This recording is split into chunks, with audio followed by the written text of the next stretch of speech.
Hello guys, welcome back to my channel. बहुत लोग मुझे पूछ रहे थे कि बार काउंसिल ऑफ इंडिया के फॉर्म फिलअप कैसे करते हैं और आसाम के लिए हम लोग को क्या क्या डॉक्यूमेंट्स ज़रूरत है। तो इसी वीडियो में हम थोड़ा कवरेज करेंगे इस चीज़ के बारे में। तो bar council of Assam, Nagaland, Mizoram, Arunachal Pradesh और सिक्किम के लिए ये है। और पहले तो मेघालय और मणिपुर, त्रिपुरा भी थे, अभी वहाँ पे इंक्लूड नहीं है। सो अभी हम डिस्कस करेंगे कि इम्पोर्टेंट डॉक्यूमेंट्स क्या क्या चाहिए और फॉर्म फिलअप कैसे करते हैं स्टार्टिंग से लेके अभी तक। सो यहाँ पे आप जो देख रहे हैं, शो कर रहे हैं, ये एक पीडीएफ है। तो ये पीडीएफ आप डाउनलोड कर सकते हैं, उसका डिस्क्रिप्शन लिंक में डाउन में दे दूंगा। और नहीं तो आप फिजिकली जाके हाई कोर्ट पे सेकेंड फ्लोर में जाके आप वहाँ से ले सकते हैं गुवाहाटी में। और ये फॉर्म का अमाउंट है ₹1000। अगर आप ऑनलाइन लेंगे तो फिलहाल तो फ्री में ही होंगे, बाद में आपको अमाउंट देना पड़ता है। So let's start. यहाँ पे आपको अपना पासपोर्ट साइज फोटो डालना पड़ेगा और उसके साथ में आपको नोटरी नहीं तो गेजेट ऑफिसर का साइन भी चाहिए यहाँ पे। उसके बाद आते हैं यहाँ पे आपका नाम, उसके बाद में आपका फादर्स नेम, उसके बाद में आपका फुल नेम, डिग्री में जो आपका फुल नेम है वो आपको देना पड़ेगा यहाँ पे, वो भी ब्लॉक लेटर्स में। उसके बाद में date of birth, father's name, mother's name, permanent address, आप कहाँ पे रहते हो उसका साथ में आपको पिन कोड में, और प्रेजेंट एड्रेस भी वो भी पिन कोड में आपको देना पड़ेगा। उसके बाद में आता है आपका टेलीफोन है तो फ़ोन नंबर आपको जो यूज़ कर रहे हैं। उसके बाद में नेशनलिटी, आपको 2 एफिडेविट चाहिए होगा सपोर्ट करने के लिए। हाँ, 2 एफिडेविट्स नीडेड। उसके बाद में आता है whether a member of SC और एसटी। अगर आप एससी हो तो आपको यहाँ पे एक चाहिए होगा, आपको सबमिट करने के लिए सर्टिफिकेट चाहिए होगा। हाँ, उसके बाद में आपको चाहिए name of university from which degree in law has been obtain. आपने कहाँ से आपने पास किया है यूनिवर्सिटी से और कहाँ कॉलेज से आपने पास किया है, ये दोनों आपको सर्टिफिकेट चाहिए। उसके बाद में आपका role and number of the final law examination, आपका 6th सेमेस्टर में आपको जो नंबर है, रोल नंबर आपको देना चाहिए। उसके बाद में होता है आपका academic year in which the law course was complete, आपने कौन सी ईयर में कंप्लीट किया है वो आपको देना चाहिए यहाँ पे।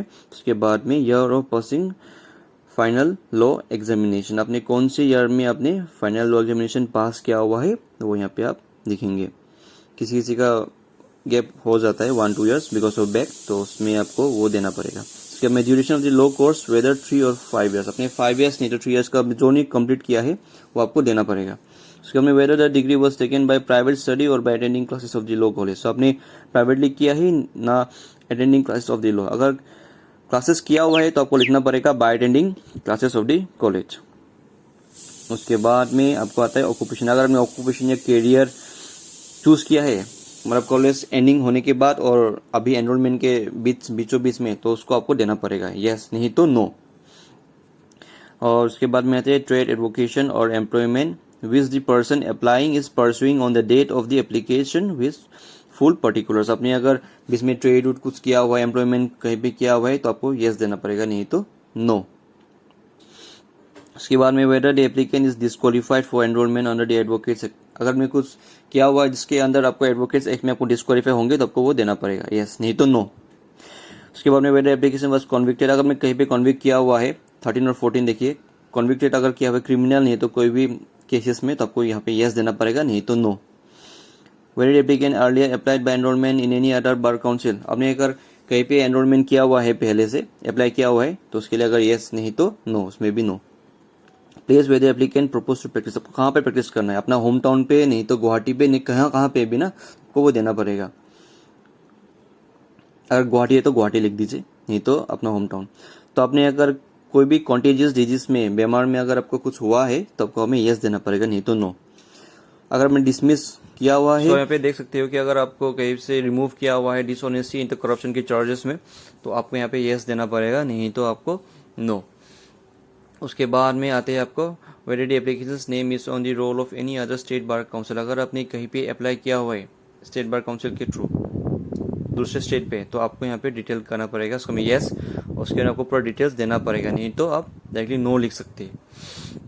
उसके बाद में आते हैं नंबर 20, the application must be accompanied by the following documents, तो ये सब डॉक्यूमेंट्स आपको देना जरूरी है। फर्स्ट है attested copy of matric, HSLC और इक्विवेलेंट सर्टिफिकेट, तो आपको मैट्रिक से भी हो जाएगा, मैट्रिक का सर्टिफिकेट आपको दे सकते हैं। उसके बाद में attested copy of LLB certificate issued by the following bye the university, तो आपको ये सब आपको डॉक्यूमेंट्स देना चाहिए। ये सब आपको एनक्लोज करके आपको देना चाहिए। साइड में आपको आप लिख लीजिए एनक्लोज एनक्लोज एनक्लोज एनक्लोज बोल के।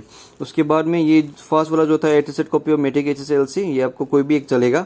उसके बाद में attested copy of LLB certificate issued by the university, एक इशूड बाय द यूनिवर्सिटी चाहिए और एक चाहिए issued by the law college, और जिसमें आपको रोल नंबर और फाइनल ईयर ऑफ एग्जामिनेशन आपको मैंडेटरी है। उसके बाद में 2 photographs sign on the reverse by the applicant. So आपको 2 फोटोग्राफ्स आपको देना चाहिए जिसके पीछे में आपको आपका खुद का साइन मैंडेटरी है। और उसके बाद में आप देख सकते हो नंबर 5 में आता है सर्टिफिकेट ऑफ 2 एडवोकेट, जिसमें आपको उनका 10 ईयर से ज्यादा प्रैक्टिस जरूरी है। सर्टिफिकेट आप उनसे ले लीजिए और वही बेटर रहता है। और याद रखिए कि उसमें आपको एनरोलमेंट नंबर उनका होना मैंडेटरी है। और उसके बाद में हम लोग आएंगे नंबर 21 जो है ड्राफ्ट। तो अभी ड्राफ्ट में पहले जो था वो 600 रुपीज़ था, अभी बढ़ गया है, वो अभी 4800 रुपीज़ हो चुका है। और ST SC के लिए आपको 2400 रुपीज़ हुआ है। और ये मेनली आसाम, नागालैंड और मिजोरम, अरुणाचल प्रदेश और सिक्किम के लिए है। सो बाकी का जो ड्राफ्ट होगा, मेन जो ड्राफ्ट है, अभी का जो ड्राफ्ट है उसका मैं आपको लिस्ट सिर्फ थोड़ा देर बाद में आपको मैं लास्ट वीडियो में आपको शेयर कर दूंगा, तो वहां से आप देख लीजिए। उसके बाद में आता है नंबर 22 जो है वो भी एक ड्राफ्ट है, वो है बार काउंसिल ऑफ इंडिया के लिए। अभी जो था वो था बार काउंसिल ऑफ स्टेट्स के लिए, अभी जो है बार काउंसिल ऑफ इंडिया के लिए। अभी हमें जो 150 रुपीज़ दे रहे हैं वो अभी 150 रुपीज़ नहीं है, वो अभी 1200 रुपीज़ हो चुका है। और जो 25 रुपीज़ है वो अभी 600 रुपीज़ हो चुका है फॉर ST एंड SC। ये कहीं से भी आप गुवाहाटी ब्रांच का कोई भी नेशनलाइज बैंक से आप कर सकते हैं। दोनों ड्राफ्ट ही आपको गुवाहाटी ब्रांच से आपको करना पड़ेगा, वो भी कोई भी नेशनलाइज बैंक से। और उसके बाद में आपको यहाँ पे प्लेस डेट, उसके बाद में फुल सिग्नेचर आपका, और उसके डाउन में आ गया आपको डिक्लेरेशन, यहाँ पे आपका नाम, उसके बाद में आपके फादर्स नेम, उसके बाद में ये आप जैसे देख सकते हैं थोरोली ये जस्ट डिक्लेरेशन है। और उसके बाद में स्क्रॉलिंग डाउन, तो अभी आप गो थ्रू कर सकते हैं, इसमें बोलने का जरूरत इतना नहीं है।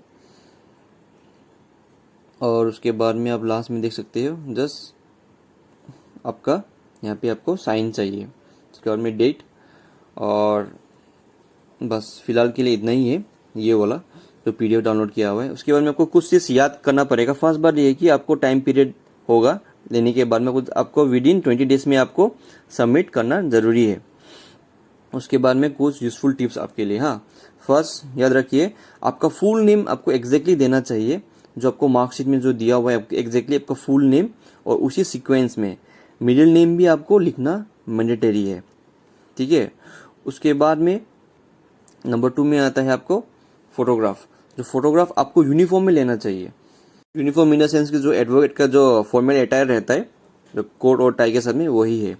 उसके बाद में आते हैं हम लोग photograph should be of stamp size. आपको स्टैम्प साइज का फोटोग्राफी आपको चाहिए वहाँ पे, फिर भी स्टेट टू स्टेट वो डिफर करता है।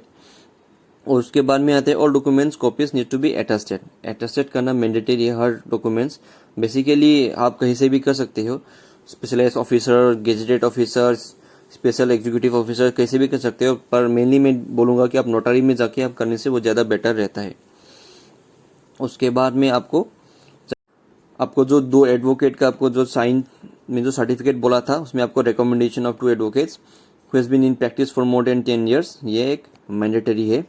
तो उसमें आपको एनरोलमेंट नंबर और उनका एनरोलमेंट डेट आपको नहीं भूलना चाहिए, जो एडवोकेट के जो ID कार्ड में रहता है वही। सो आप फर्दर क्वेरीज के लिए आप स्टेट बार काउंसिल में आप कांटेक्ट कर सकते हो, उसका आपको मैं नंबर आपको डिस्क्रिप्शन लिंक। सो ये 2 बैंक ड्राफ्ट है जो मैंने आपको स्टार्टिंग पे बोला था, जो आपको मैंडेटरी है जमा करना। और उसके बाद में ₹3000, ₹5250, ₹1000 और ₹2100, ये आपको बाई कैश आप जमा कर सकते हो बार काउंसिल ऑफ इंडिया में जाके ट्रूली, और अब इन फेवर में भी आप ड्राफ्ट कर सकते हो। उसके बाद में आप देख सकते हो 3 copies of recent passport size photograph, वो एप्लीकेंट में आपको अटेस्टेड करके आपको देना पड़ता है। सो आप अभी चेक डाउन कर सकते हैं। अगर आपको कुछ डाउट या क्वेरी रहेगा तो आप कमेंट डाउन कर सकते हैं। And do like, share and subscribe the channel. Thanks for watching.